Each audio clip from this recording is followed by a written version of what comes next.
The sky over New Haven was full of enemy ships. Governor Elena Voss stood on the roof of the colony hall and looked up. She could see them clearly now, hundreds of dark shapes hanging above the clouds like a swarm of insects. The Skarn fleet had arrived 3 days ago. At first there were only a few scout ships. Now the sky was black with them. New Haven was the last human colony in the galaxy. Nobody said this out loud very often, because it hurt too much to say. But everyone knew it was true. Earth was gone. The old records said it fell 300 years ago, burned down to bare rock by the Skarn Dominion. After that, the colonies scattered across the stars had been hunted down one by one. Some colonies had fought, some had tried to hide. In the end, it did not matter. The Skarn found them all. Except for New Haven. For 100 years, this small farming world had stayed hidden behind a nebula that scrambled sensors and made ships hard to track. The colony had grown slowly, carefully, always afraid that one day the Skarn would find the way through the nebula clouds. Now that day had come. Elena was 52 years old. She had gray hair and tired eyes, but she stood straight, because the people of New Haven needed to see her stand straight. Behind her, the door to the roof opened, and Commander Marcus Reyes walked out. He was the head of the colony's small defense fleet, if you could call 12 old patrol ships a fleet. "Governor," Marcus said, "the Skarn commander is hailing us again. Same message as before." "Play it," Elena said. Marcus tapped a small device on his wrist. A rough, growling voice filled the air, translated into human speech by the colony's old computers. "Humans of this world, you have one more day. Surrender your colony, and some of you may be permitted to live as workers under Skarn law. Resist, and you will be erased, the same as your homeworld was erased. This is the mercy of the Dominion. It will not be offered twice." The voice stopped. Elena did not say anything for a long moment. She had heard this message, or ones just like it, many times over the past 3 days. She knew what workers under Skarn law meant. She had read the old records, the ones passed down from the first colonists, the ones that told what really happened to the people who surrendered to the Skarn on other worlds. It was not mercy. It was slavery. And it did not last long before the workers were used up and thrown away. "How many ships do they have now?" Elena asked. "Sensors count 412, Marcus said. "Maybe more hiding behind the big ones. We have 12 patrol ships in the planetary shield. The shield can take maybe 2 hours of heavy bombing before it fails. After that..." He did not finish the sentence. He did not need to. Elena closed her eyes.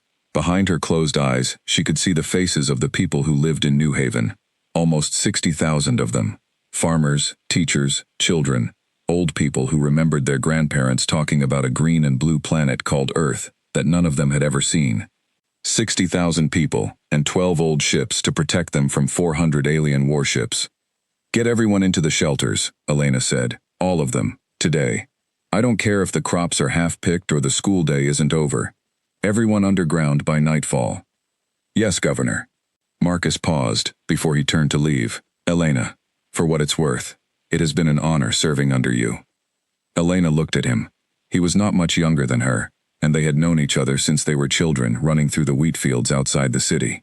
She wanted to say something comforting, something a leader was supposed to say, but she could not find the words. So she just nodded, and put her hand on his shoulder for a moment, and let him go. Down in the archive building, a young man named Aiden Cole was not thinking about the shelters. Aiden was the colony's historian, which was a strange job to have on a world that was fighting for its life, but somebody had always done it, going back to the very first colonists who had landed here with nothing but a few ships and a determination to remember where they came from. Aiden's job was to keep the old records safe. Ship logs, photographs, letters, anything that remembered Earth, and the fall, and the long journey that brought humanity's last survivors to this quiet little world. Aiden was 26 years old, with dark hair that never stayed combed, and ink stains on his fingers, from working with old paper documents that could not be trusted to computers alone. While the rest of the colony prepared for the end, Aiden had locked himself in the deepest part of the archive, surrounded by boxes and drives and old paper books, because if New Haven was going to fall, he wanted to save as much of humanity's memory as he could. Somewhere, anywhere, even if there was nobody left to read it. He had been going through the oldest files, the ones from the very first ships that fled Earth, when he found something strange. It was a data fragment, badly damaged, part of an old military log. Most of the file was corrupted beyond reading, just broken symbols and static. But one part was clear enough to read. It was a ship's registry entry, dated just 11 days before the fall of Earth. IS, Dauntless, Heavy Cruiser, Commissioned Earth Defense Fleet, Commanding Officer, Captain S. Cade. Mission, Deep Space Reconnaissance, Sector 9. Status, Departed. Return, Unknown. Aiden sat back in his chair. He had read almost every scrap of Earth-era history that survived the fall, and he had never once heard the name Dauntless. Most of the Earth Defense Fleet had been destroyed, defending the homeworld in the final battle.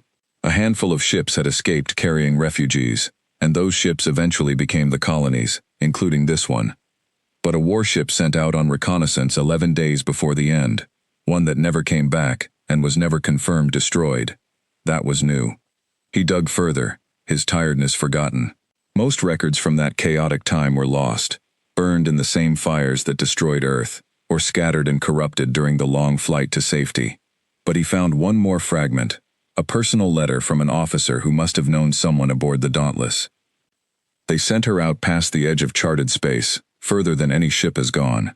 Something about an anomaly detected near the frontier. Command wanted eyes on it before the Scarn arrived in force. Sarah always said that ship could survive anything. I hope she was right, because if Earth falls before Dauntless returns, that ship might be the only piece of home left flying. The letter cut off there. Whatever else had been written was lost. Aiden stared at the words for a long time.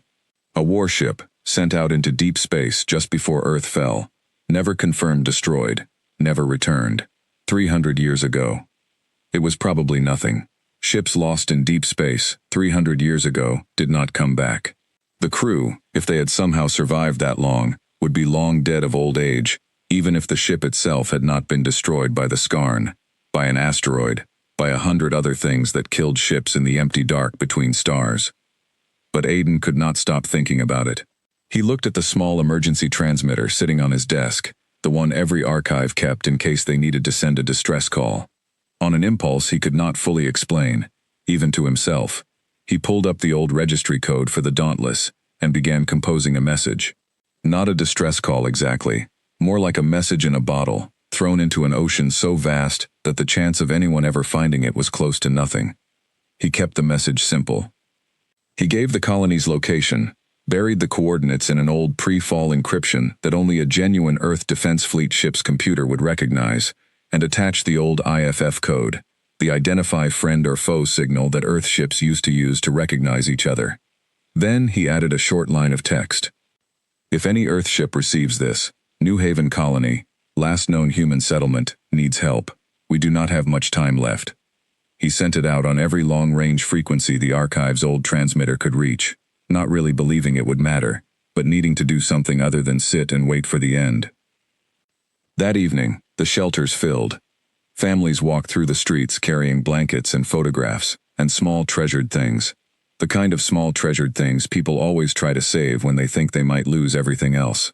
Children who did not fully understand what was happening held their parents' hands and asked why they had to leave their houses. Old people who did understand walked quietly, their faces grim, remembering stories their own grandparents had told them about running from burning cities on a planet none of them had ever seen with their own eyes. Marcus Reyes walked the length of the main shelter tunnel, checking that everyone was accounted for, that the emergency systems were working, that the 12 patrol ships were fueled and armed and ready, even though everyone knew 12 ships could not stop 400. It was not really about winning. It was about buying time. Every hour the shield held, every hour the patrol ships could distract the Scarn fleet, was another hour for people to get deeper underground, another small chance that some of them might survive whatever came next. Above the planet, the Scarn fleet continued its slow approach, patient and certain of victory. The Scarn had done this many times before. They knew that fear worked as well as weapons, sometimes better. Let the humans watch the fleet grow larger every day. Let them feel the weight of it pressing down on them. By the time the attack finally came, many of them would already have given up hope. The Scarn commander, a hard and ancient warrior named Vorth Kalan, stood on the bridge of his flagship and watched the small blue-green world grow larger in the viewport. This was the fleet's 417th cleansing of a human settlement since the fall of Earth. Vorth Kalan did not think of it as cruelty. He thought of it as completing unfinished work. The Dominion had decided long ago that the human species, stubborn and unpredictable as it was, could not be allowed to rebuild and one day become a threat again. Better to end it cleanly, world by world, until nothing remained. His scanners showed this colony had barely any defenses worth the name. It would be over quickly. He gave the order to begin the final approach. Down in the archive, deep underground, Aiden Cole sat alone in front of his old transmitter, watching a small light blink steadily, showing that his message was still being broadcast into the dark. He did not know if anyone would ever hear it. He did not know if the ship called Dauntless still existed, 300 years after it vanished into the unknown. But some part of him, the part that spent his life reading about people who refused to give up even when everything was lost, could not stop hoping. Far beyond the edge of charted space, further than any human sensor could reach, something old and silent drifted through the dark between the stars. It had been drifting for a very long time, so long that most of its systems had powered down to conserve what little energy remained, keeping only the most essential functions alive. It had been searching, in its slow and patient way, for a signal, any signal, something that would tell it that the war was over, one way or another, and that it was finally time to come home. For 300 years, there had been nothing but silence. And then, faint and distant and easy to miss, a signal arrived, an old code, an Earth Defense Fleet IFF signature, buried inside a message calling for help. Deep inside the drifting shape, something that had been asleep for a very long time began, slowly, to wake up. The first bombs fell on New Haven at dawn. Elena Voss felt the ground shake beneath the colony hall, even 3 levels underground. Dust fell from the ceiling of the command shelter. Around her, technicians shouted numbers and coordinates at each other, trying to track the chaos happening in the sky above them. On the main screen, red dots swarmed around a thin ring of green dots, 12 small ships trying to hold back an ocean. Shield integrity at 70%, a technician called out. Patrol ship Red Wing is taking heavy fire. Get Marcus on the comm, Elena said. A moment later, Marcus Reyes's voice came through, tight with the strain of combat. Governor, we're doing what we can, but they're not even trying hard yet. This is a probe. They're testing our defenses before they commit the main fleet. Understood. Pull back if you need to. Negative, Governor. If we pull back now, the shield takes the full weight alone, and it won't last an hour. We need to keep drawing their fire. Elena closed her eyes for a second. 12 ships, flown by people she had known her whole life, standing between 400 alien warships and 60,000 civilians. She had known this day might come ever since she became governor. Knowing it and living it were very different things. Do what you have to do, Commander, she said. And Marcus, come back. Always intend to, Governor. The battle in the sky raged for 6 hours. The patrol ships, small and old but flown by pilots who had trained their whole lives for exactly this moment, twisted and dodged through the alien formations, drawing fire away from the planetary shield, striking at exposed engine ports and sensor arrays whenever they found an opening. They destroyed 11 Skarn fighters. They damaged 3 larger cruisers, and one by one, they were destroyed themselves. By the time the Skarn pulled back to regroup, 7 of New Haven's 12 patrol ships were gone. The shield had held, barely, down to 40% strength. In the command shelter, the mood was grim but not broken. They had bought a day, maybe 2. It was not enough, and everyone knew it, but it was something. Aiden Cole spent the battle in the archive, partly because there was nowhere safer to be, and partly because he could not make himself stop watching the old transmitter. He knew it was foolish. He knew that even if the Dauntless still existed somewhere out in the deep dark, 300 years was an impossibly long time. No crew could survive that long. If the ship had crashed, or been destroyed, or simply drifted forever with no one aboard, his message would go unanswered forever. One more small, hopeless gesture lost among all the others humanity had made since the fall. But he kept the transmitter running anyway. Late in the evening of that first day of bombing, while smoke still hung over the damaged sections of the shield dome outside, a strange thing happened. The old transmitter, which had been sending its message on a steady loop for 2 days, suddenly flickered. A new light appeared on its display, one Aiden had never seen active before. A receiving light. His heart jumped. He leaned forward and adjusted the old dials with careful hands, afraid that if he moved too fast or pressed the wrong control, he would lose whatever thin thread of signal had reached him. Words began to print slowly across the ancient screen, translated by the transmitter's old decryption protocols that had not been used by anyone in 300 years. Message received. Signal source, New Haven Colony. If code verified. Earth Defense Fleet. IS Dauntless. Ship status.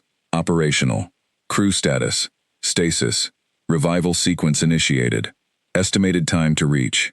Transmitted coordinates. 31 hours. Aiden read the message 3 times to make sure he was not imagining it. Then he read it a 4th time. Then he ran, faster than he had ever run in his life, out of the archive and up through the shelter tunnels, shouting for someone, anyone, to find the governor. Elena Voss stood in the command shelter, staring at the printed transmission Aiden had brought her, her tired mind struggling to believe what it said. "You're telling me," she said slowly, "that a ship lost since the fall of Earth, 300 years ago, just answered a message you sent 2 days ago, and it's on its way here right now." "Yes, Governor," Aiden said, still out of breath. "I know it sounds impossible. I almost didn't believe it either. But the IFF code is real. It's an authentic Earth Defense Fleet registration. The encryption protocol is one that hasn't been used since before the fall. Nobody in this colony would know how to fake something like that. Nobody would even know it existed to fake it. I only found the record by accident, buried in the oldest archive files." Marcus Reyes, still bearing a bandage on his arm from a piece of shrapnel that had grazed him during the battle, stepped closer to look at the transmission. 31 hours, he said. "Governor, we might not have 31 hours. If the Skarn commit their full fleet tomorrow, the shield could fail before this ship, whatever it is, even arrives." "I know," Elena said. She rubbed her eyes. Hope was a dangerous thing right now.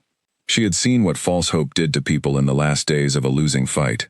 But she had also learned, in 52 years of life, that sometimes the only thing standing between a people and total despair was a reason, however thin, to keep fighting one more hour.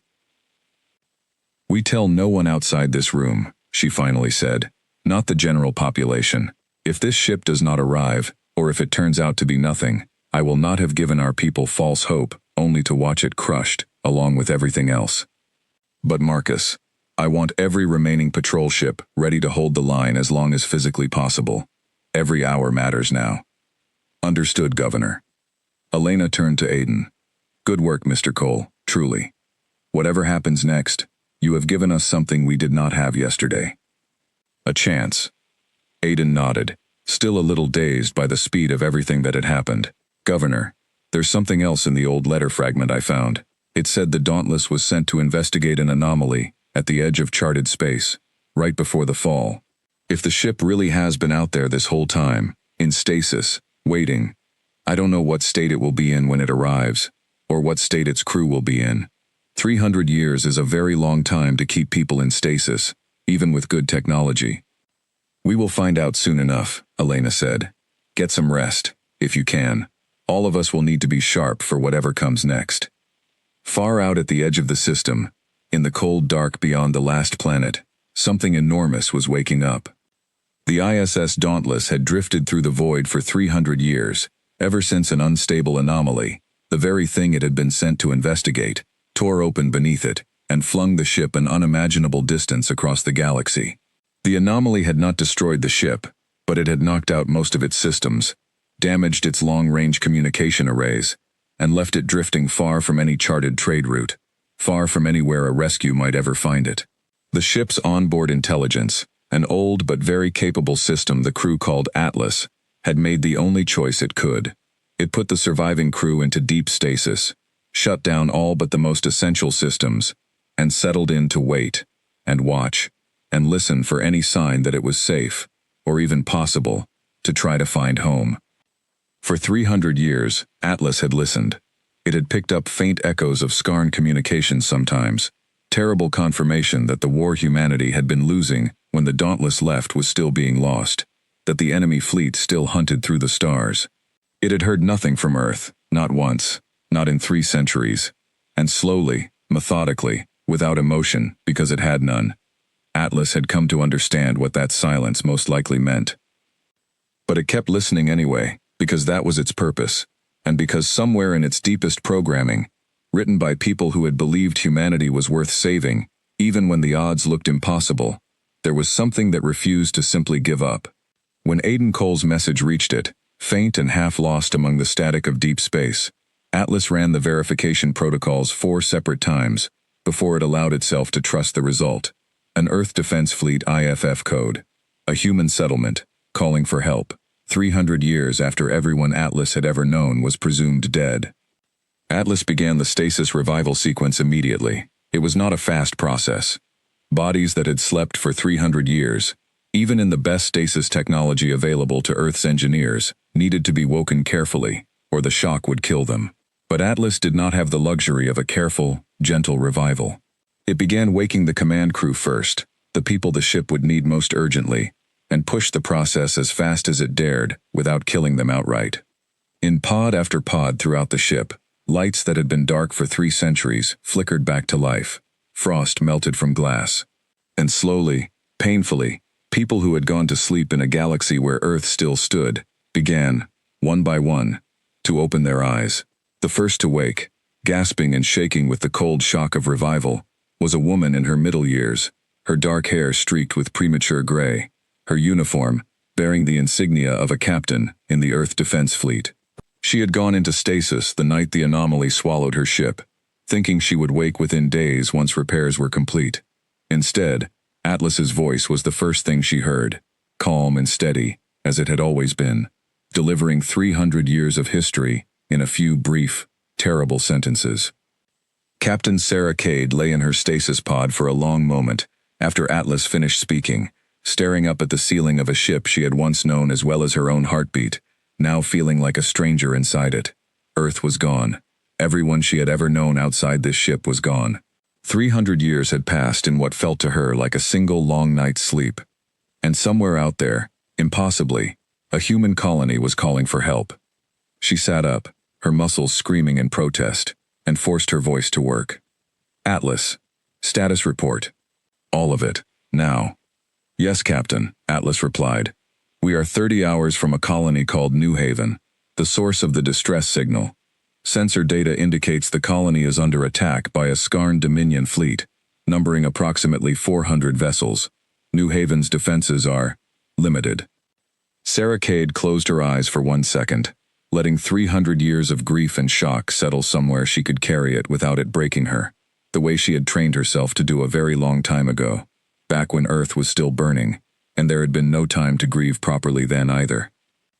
Then she opened her eyes again, and the person who looked out of them was, once more, a captain of the Earth Defense Fleet. Wake the rest of the crew, she said. All of them. We have a colony to save and 30 hours to get there. Captain, Atlas said, and for a machine with no real emotions, there was something in its voice that almost sounded like relief. It is very good to have you back. It's good to be back, old friend, Sarah said, already reaching for her uniform. Now let's go see what's left of home. The second day of the siege was worse than the first. Elena Voss stood in the command shelter and watched the main display as the Skarn fleet finally committed to a full assault. Not a probe this time, not a test. This was the real attack, and it came in a wave of fire that made the previous day's fighting look gentle by comparison. Shield integrity, at 25% and falling, a technician called out, his voice cracking with strain. We're losing sections over the eastern farmlands. Patrol ship Meridian is gone, another voice reported. Hawkeye 3 reports critical damage, pulling back to the surface. Marcus Reyes's voice crackled over the comm, breathless and hoarse. Governor, we're down to 4 ships. I don't know how much longer we can hold them off up here. Elena looked at the clock on the wall. It had been 26 hours since Aiden's message had been answered. According to the Dauntless's own transmission, it should arrive in 5 more hours. 5 hours the shield, at its current rate of failure, almost certainly did not have. Hold as long as you can, Marcus, she said, her voice steady, even though her hands, gripping the edge of the console in front of her, were shaking. Just a little longer. Understood, Marcus said, and then the connection filled with the sound of alarms and shouted warnings as another wave of Skarn fighters bore down on what remained of New Haven's defense.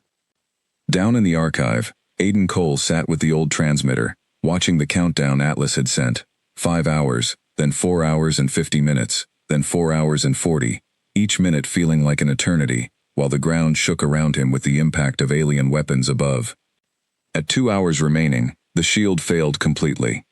The alarm that sounded through New Haven was one none of the colonists had ever heard before. A long, rising wail that meant the last line of defense between them and the enemy fleet was gone. In the shelters, people held each other and waited, some praying, some simply staring at nothing, all of them aware that the bombardment could begin at any moment, direct and unshielded, and that there would be very little left of the surface city when it was done. But the bombardment did not come. Instead, the Skarn fleet, which had been pressing forward with total confidence only minutes before, suddenly began to pull back and regroup, their formations shifting from an attack posture to something more defensive. In the command shelter, the technicians stared at their screens in confusion. "Governor," one of them said slowly, "something just entered the system.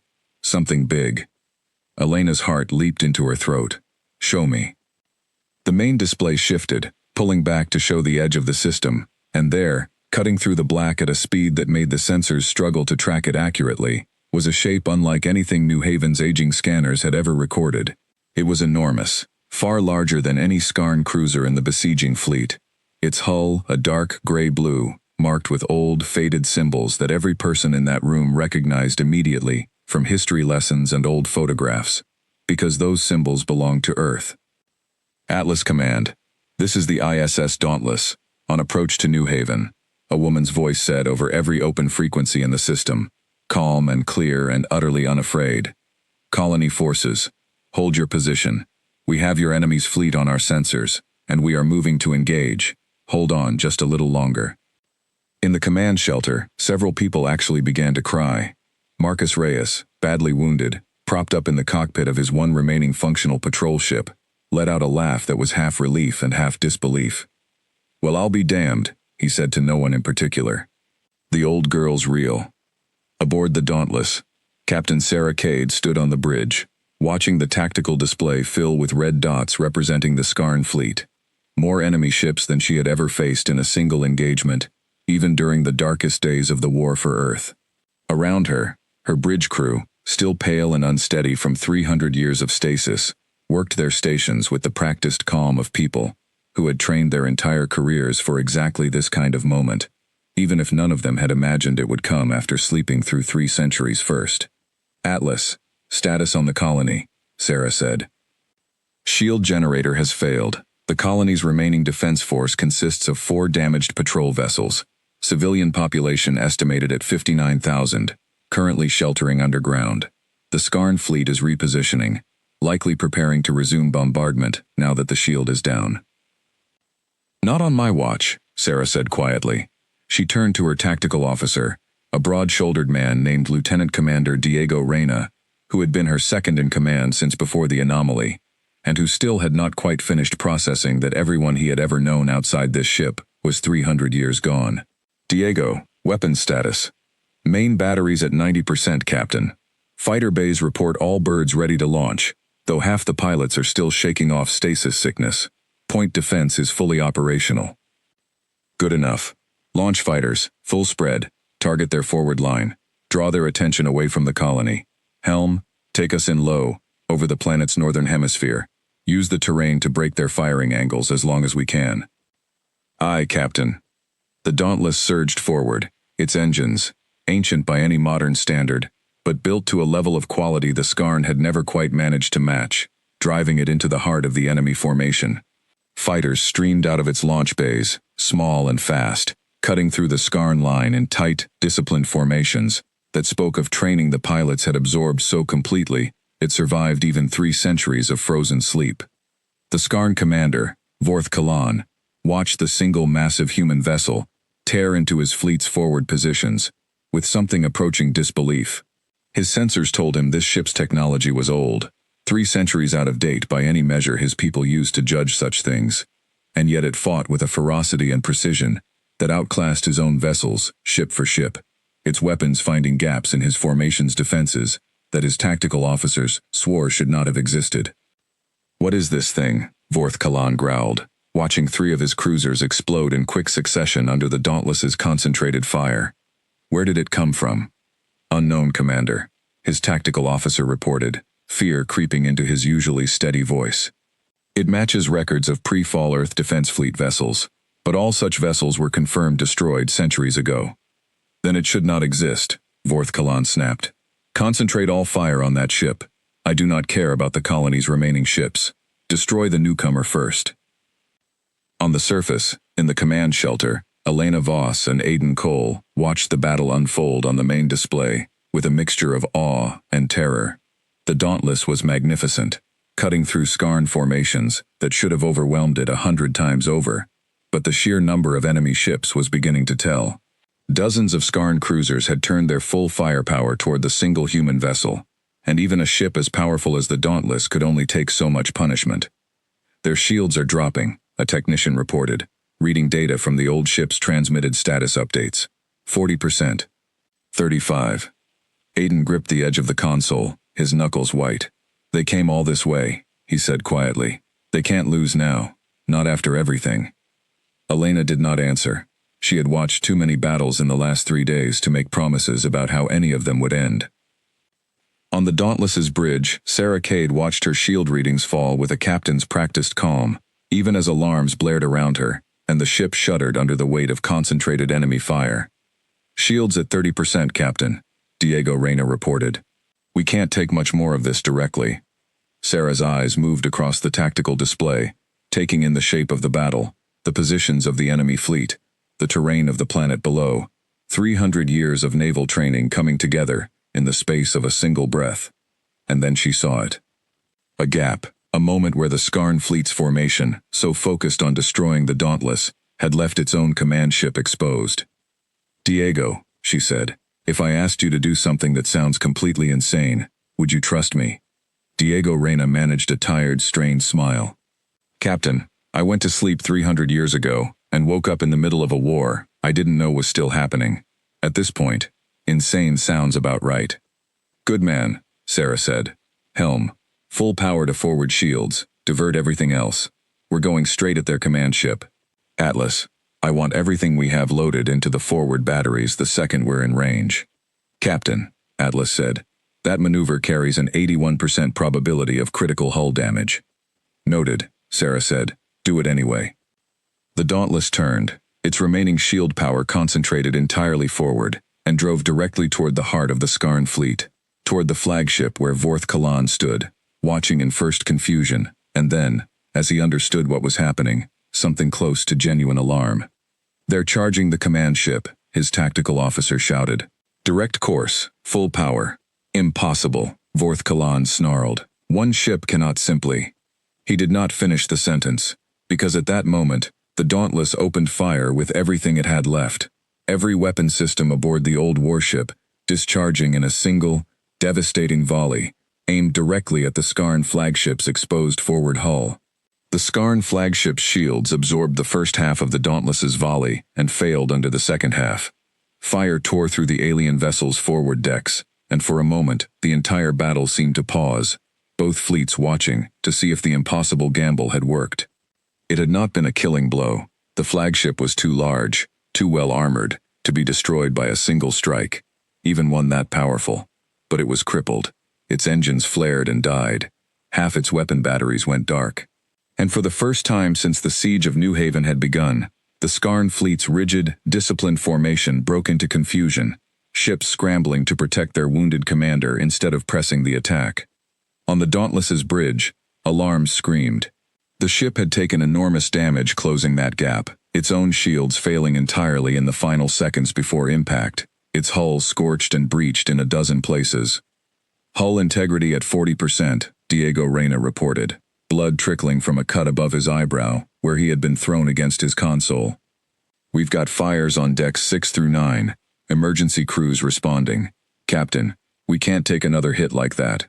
"We won't need to," Sarah Cade said, watching the enemy formation scatter across her tactical display. "Look at them."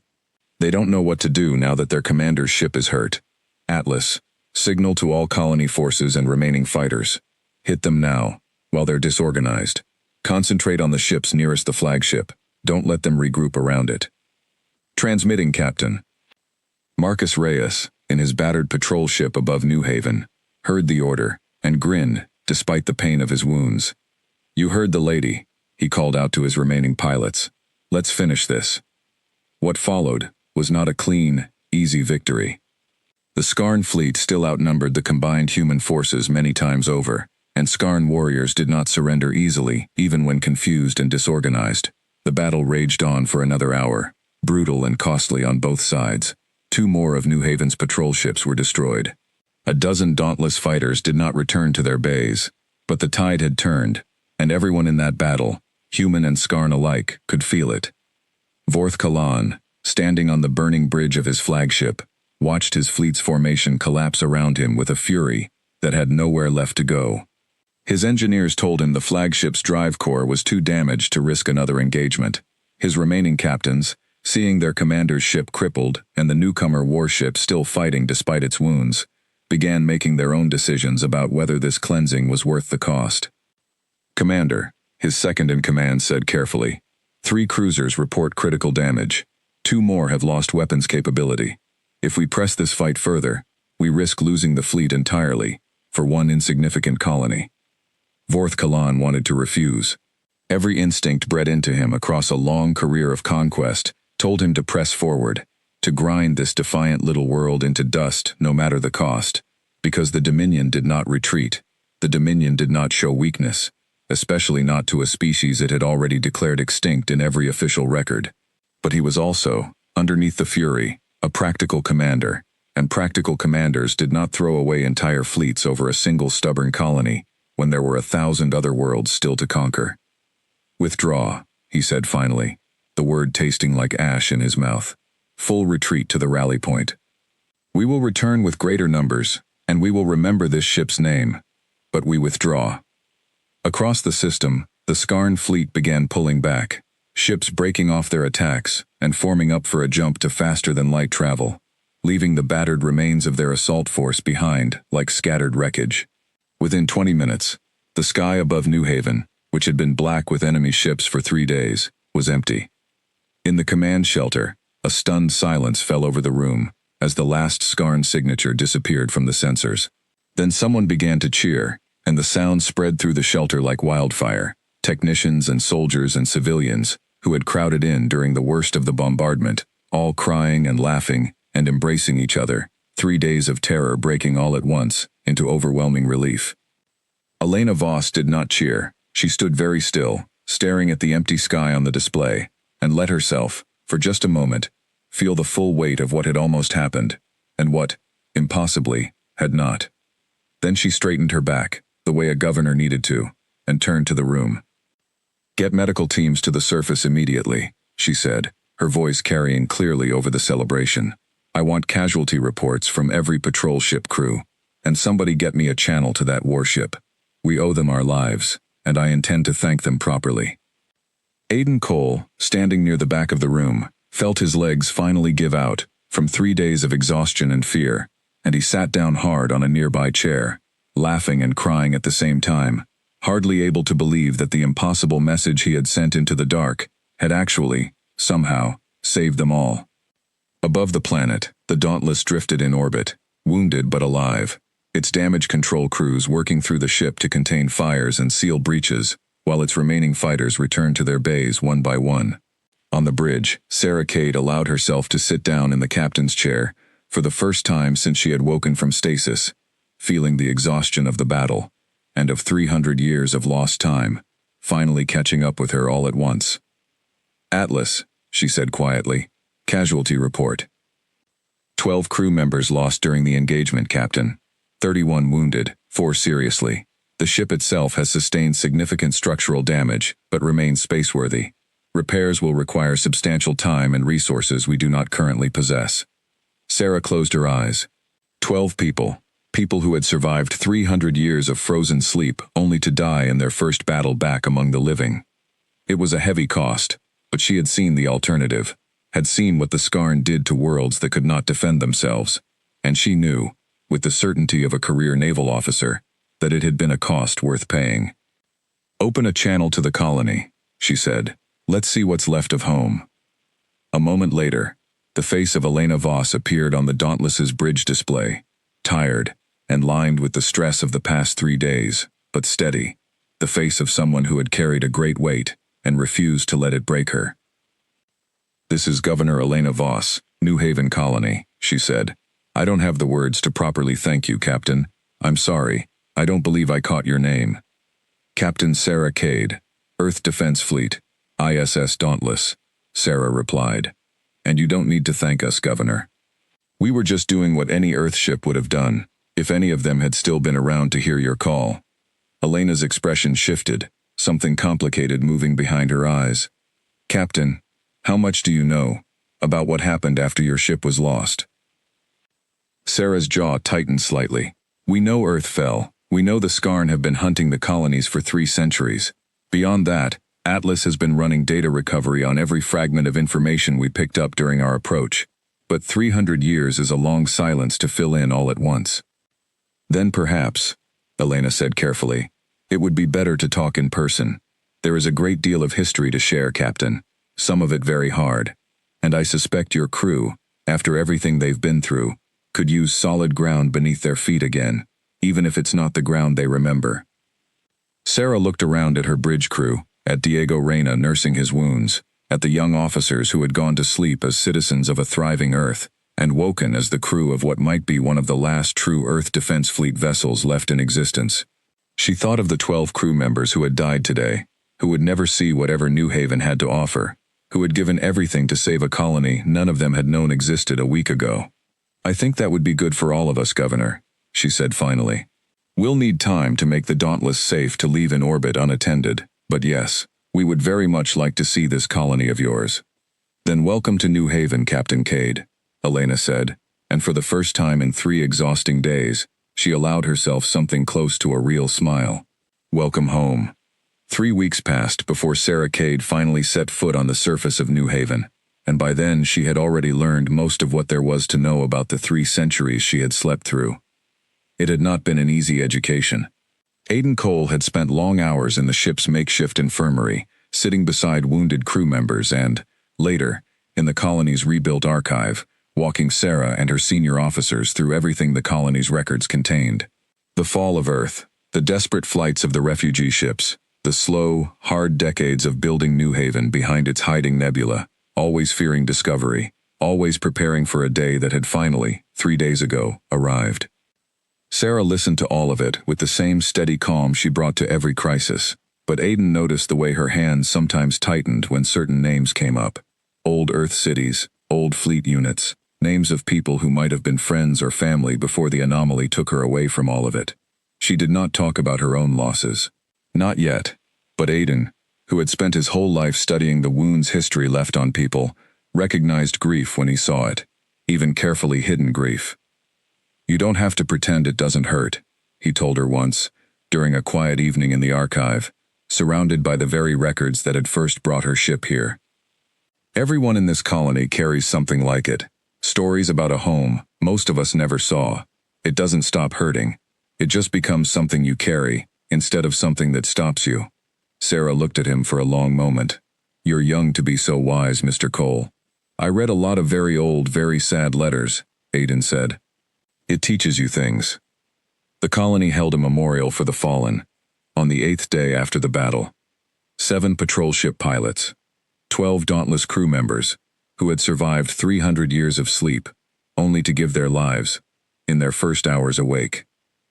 Elena Voss spoke at the ceremony, standing before the assembled crowd of colonists and the recovering crew of the Dauntless together for the first time.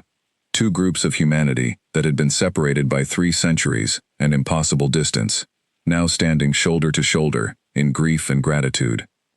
"For 300 years, Elena said, her voice carrying across the quiet crowd, we believed we were alone, the last scattered remnant of a species the galaxy had already decided to erase. We built this colony in secret, hiding, always afraid, because hiding was the only way we knew how to survive. And then, when hiding finally failed us, when we stood at the very edge of everything, a ship we did not know still existed, came out of the dark to remind us of something we had almost forgotten. She paused, looking out at the crowd, at the mixture of old colonists and newly awakened crew members standing together. Humanity does not give up, not after Earth burned, not after 300 years of running and hiding and losing, not today, and not tomorrow. The people we honor today died proving that. We will not waste what they bought us. In the weeks that followed, New Haven changed.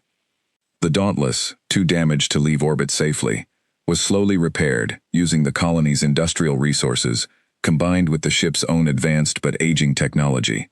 A partnership that taught both groups things neither had known on their own. Colony engineers marveled at pre-fall Earth technology they had only read about in old records. Dauntless engineers, in turn, learned how 3 centuries of scarcity and isolation had forced New Haven's people to become remarkably resourceful, solving problems with limited resources in ways that impressed even Atlas's vast databases of historical engineering solutions. Diego Reyna, still adjusting to a galaxy 300 years stranger than the one he remembered, found himself spending most of his free time in New Haven's small farming districts, helping rebuild irrigation systems damaged during the siege, discovering an unexpected peace in work that had nothing to do with warfare. Other Dauntless crew members found their own places, some teaching old Earth history to colony children, hungry to learn about the world their ancestors had come from, others simply learning to live again after 3 centuries of frozen sleep, one ordinary day at a time. And Sarah Cade, in quiet moments between overseeing repairs and meeting with Elena Voss to plan for whatever came next, found herself walking the fields outside New Haven's main city, feeling real soil under her boots for the first time in longer than she could properly comprehend, and slowly, carefully, allowing herself to believe that this strange new galaxy might still hold a place for people like her. But peace, everyone knew, would not last long. Vorth Kalan had retreated, not surrendered, and the Skarn Dominion did not forget its failures easily. Sensor drones left in the outer system continued to report increased Skarn fleet activity in nearby sectors, a clear sign that the Dominion was gathering strength for a second attempt, one that would not make the same mistakes twice.